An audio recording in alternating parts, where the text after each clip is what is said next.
ઉપલેટા ખાતે અયોધ્યા મંદિરની પ્રાણ પ્રતિષ્ઠા મહોત્સવને લઈને દરેક મંદિરોમાં કાર્યક્રમ યોજાયા।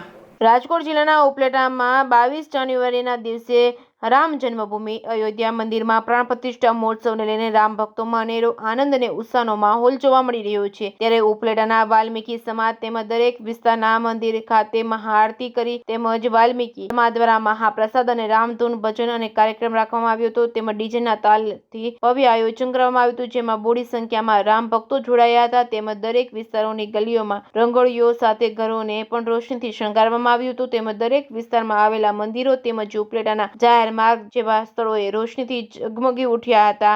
ભક્તિમય માહોલ જોવા મળ્યો હતો। Reporting by Arshi Ahir, Upleta. જય શ્રી રામ। મારું નામ હરપાલ કનુભા જાડેજા।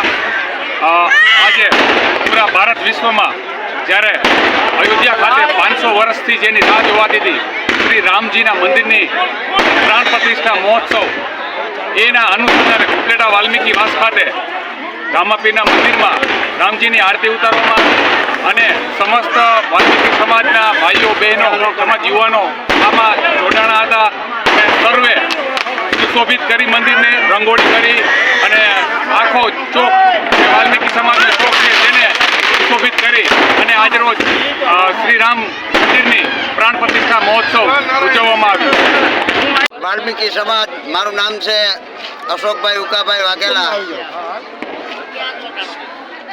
શ્રી રામનો અયોધ્યામાં અત્યારે પ્રાણ પ્રતિષ્ઠા શ્રી રામની થઈ રહી છે।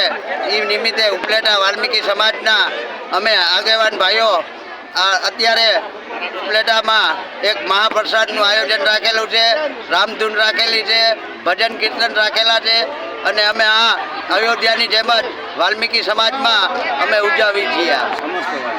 સમસ્ત વાલ્મીકી સમાજ અમે આ અયોધ્યાની જેમ ઉજવીએ।